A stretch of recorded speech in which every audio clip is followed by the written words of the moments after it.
Yes, obviously been good. The semi-final was really good, really. Technically, very very well executed race.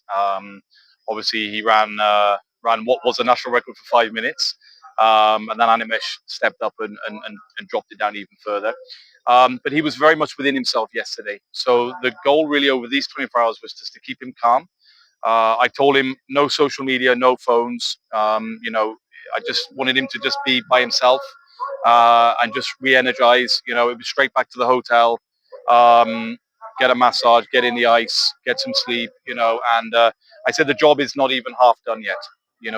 All you've done so far is got your lane in the final. That's it. That's it. Irrespective of what time you run in the semi. So I didn't want to hype it up. Just wanted to protect him really.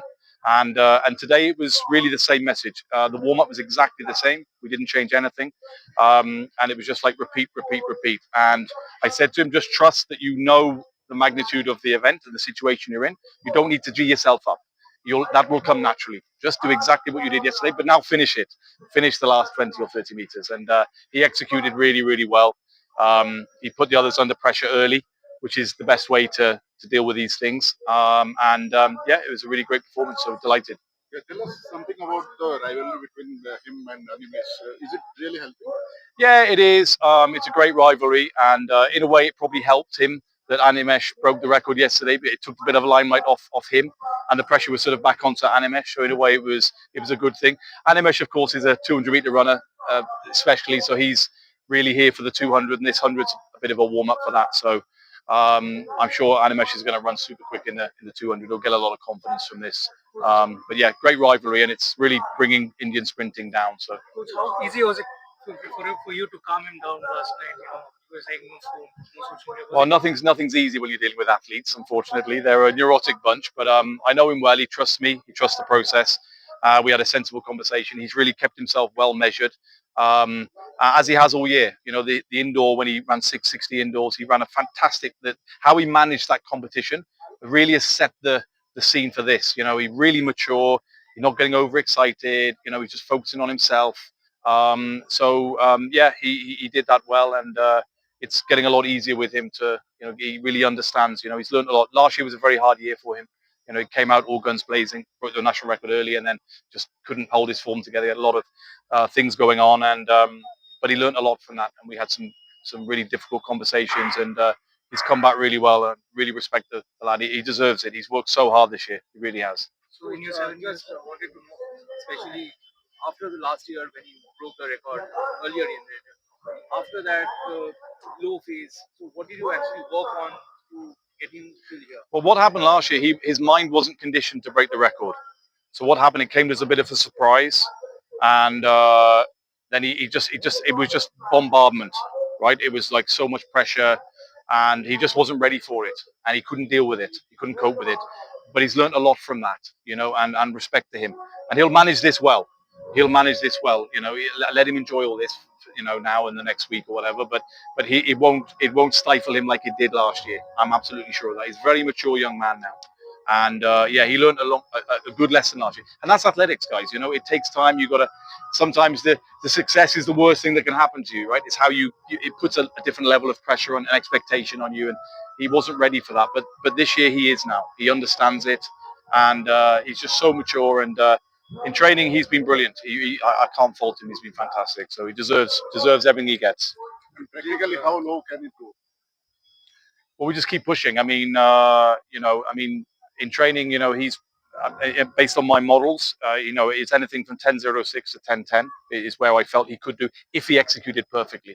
So he's still got a little bit more execution there, 10.09. We got a little bit more based on how he is now, but also we expect him to improve. This year, next year. I don't know how long it's going to take, but I do expect him to keep improving. And the times are coming down, which is good. Coach, and having the group of sprinters, there have been Manikanta is also there. Is not. Do you have a relative which trains together? So like, how much of that Amlan was also there? Yeah. So how much of that was like that helped into last? If you look at from last March to this May, I think the national record has gone down 5 times now. So like, Has that been helpful them to training Of together? course, of course, of course, because he now has no choice. If he wants to win this competition, he has to run fast. If everyone else is running 10.5, he only needs to run 10.4, right? So now he knows Animesh is ran 10.15 yesterday. He's got to run faster than that, right? And probably a lot faster than that, so if he wants to win. So the guys have no choice now. I'm not sure what Pranav's time was. 10.29 was it? Was it 10.29? So 10.2s are getting bronze medals now, right?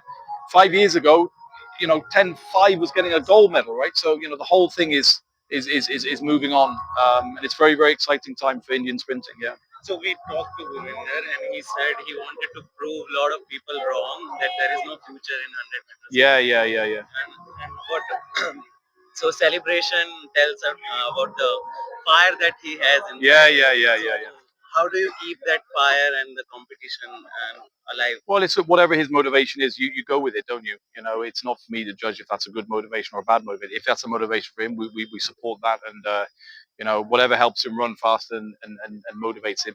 Look, you've got to get these little wins. You play games with your mind and all the rest of it. There's nothing more satisfying than proving people wrong. It's probably the main reason I coach. I want to be surprised in a good way.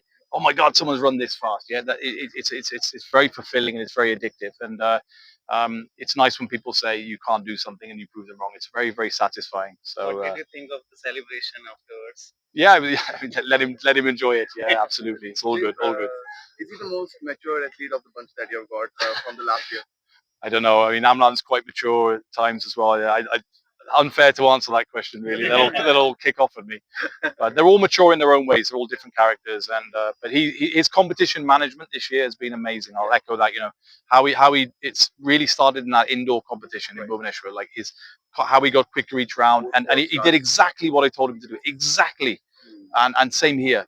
What I told him to do in the semi exactly is what he did. So he's really understanding the tactics of the race. You can be a very fast sprinter and not necessarily deliver a fast time in 100 meters. So there's a tactics and there's a skill to putting it all together, and he's really got that skill this year. So it's not by fluke. He's worked very very hard, very very hard. This has been 7-8 months of pre-season work, if you like, to get to this point, and we've put a lot of hours into this. So it's and a team effort. We've got a great team at Reliance Foundation, supporting. It's not just me.